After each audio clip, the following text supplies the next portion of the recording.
with the cosmic, why not? There are I think it's 4,000 billion observable galaxies now. Anyone who claims to know a lot about all of these has sources of information denied to me, but we know a little bit about them and a lot more than we used to do. And Edwin Hubble noticed rather famously a few decades ago that they're all moving away from each other rather rapidly. It's what they call the red light problem or observation. Very rapidly indeed, in fact. Now, this has very important implications because it was thought until 9 years ago that because of gravitational factors, that rate of expansion would surely by now be slowing. They'd still be expanding, moving away from each other fast, but less fast all the time. No, the rate is going up. The speed is increasing. Lawrence Krauss has a wonderful piece in the upcoming Scientific American on this absolutely crucial point. It means that within measurable time, there will be no signs left in the observable universe that the Big Bang ever occurred at all. Everything will have disappeared out of sight. There will be no markers, nothing to take observations from. I mention this because it's often said that how can something come out of nothing? It's the clever question every religious demagogue and businessman always begins by asking you. Well, we know we've got a bit of something in this universe, and we know nothingness is coming. So, some design, huh? Nothingness is not just innate, programmed, it's the next big thing. And we at least had some somethingness. As if to make assurance doubly sure, the Andromeda Galaxy is headed directly in collision course with our own. Measurably, it's already filling. The sky can be seen with the naked eye. In 5 billion years, which is to say fucking soon, ladies and gentlemen, it's on us. And if it hasn't happened before then, our sun goes into a red giant, then a red dwarf. We become a crisp. That'll be nothingness programmed instead of somethingness. Some design, huh? Well, let's move then, while you ponder that, to the tiny suburb in which we actually do know we live. This little corner, just our solar system. Every other rock in our solar system is completely inhospitable to life, either too hot or too cold, as is most of our planet, which, as we know, have good cause to know, is on a knife edge of climatic survival as we speak. We could become extinct at any moment. In fact, when we still lived on the savannah of Africa, the environment to which we were adapted and have fled, but where we still betray the scars of our lowly origin by the coat of fur we grow in the womb and then shed, by the appendix, by our terrible dentition, and by many other things. Our adrenal glands are too big, our prefrontal lobes are too small. We're not the finest primates that could have evolved. It's estimated by the people who've done the DNA work on this that we were down as a species to less than a few thousand because of climatic events and other nightmares and catastrophes before the decision was made to abandon the savannah and seek cooler territory. We could very easily have joined the 99.9% of every other species that has ever been in existence on this tiny planet and become extinct. That close. What are we flattering ourselves about? What is so great about our anthropic principle that we should attribute this to a design or a designer? Some design, huh?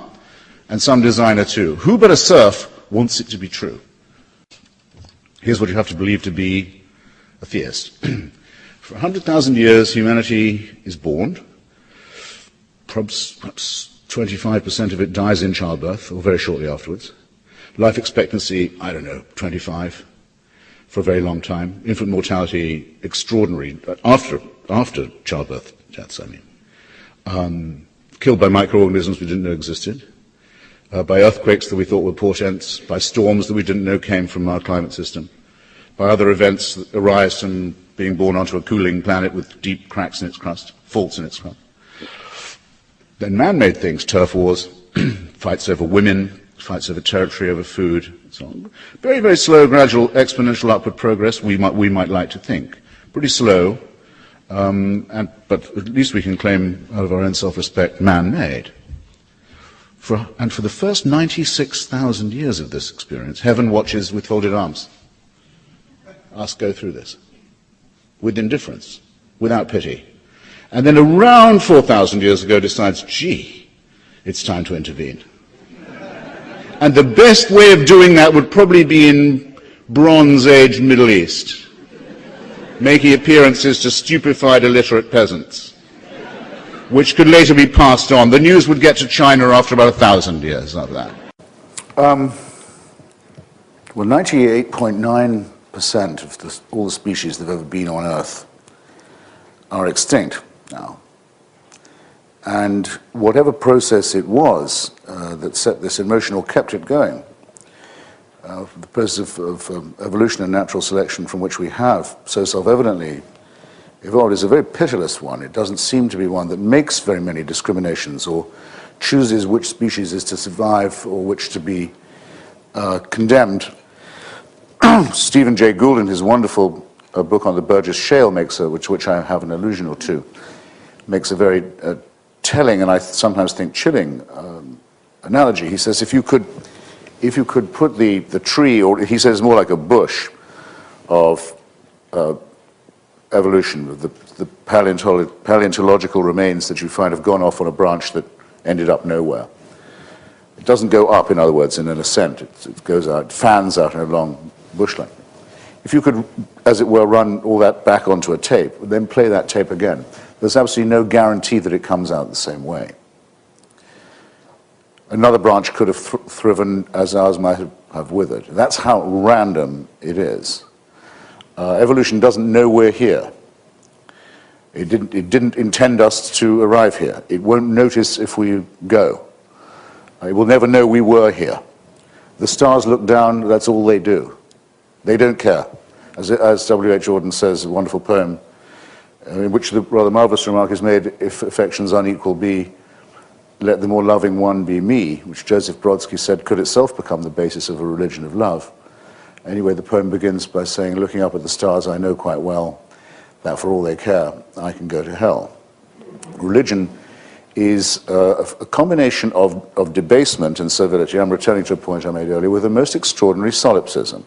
I'll try and put that better. In return for your being told that you sinned before you were born, we had a quick refresher on that just now. You sinned, you committed crimes that are original to your species, with which you have no direct responsibility, but from which you cannot shake yourself. You're born guilty, created sick, commanded to be well, as Fulk Gravel puts it. And that in the Quran you're told you're made out of a clot of blood by your Creator. In the Bible it's from the dust, and then women wrenched even from that rather muddy, imperfect creation as a lesser species. All this, and that you must go, as we all used to have to do, and confess your sins, say, mercy on me, a miserable sinner, wretched, guilty, unworthy. In return for that humiliation, in return for this total abolition of your self-respect, this conviction of having done wrong, you're told, but there's good news. The universe, the whole constellation, the whole celestial globe, the whole thing was designed with you in mind. So you can be, from someone totally abject and totally shamed, a complete solipsist, a raging egomaniac, the center of the universe, someone for whom it's all been planned. And not only that, but God has a plan for you too. And not only that, he was prepared to subject one of his children to revolting torture to prove his love. If you'd been present when that sacrifice, that human sacrifice was going on, you would have been in duty bound to try and stop it. But if you did, you wouldn't have been saved. If you'd done the moral thing and said, stop this now, I can't watch a human sacrifice, I can't watch someone being crucified. Stop it. No. You do that, you've missed your chance for salvation. This is madness. This is madness. And how many generations of humans went by not even knowing of this fantastic idea, dying in misery and ignorance and shame before it was suddenly decided, maybe I'll torture a son to death today and rescue the rest of them. Who can believe this? It's an insult, it seems to me, to self-respect in both ways. It hugely aggrandizes our importance in the scheme of things, and it greatly diminishes us as autonomous individuals. It belongs, as I say, to our childhood. Now, that God should have watched this species suffering, dying in childbirth, life expectancy of about 20 years, swept with plague, famine, misery, shame, mystery, dying in Brazil, dying in China, dying in Australia, countries not known to any of the writers of these testaments.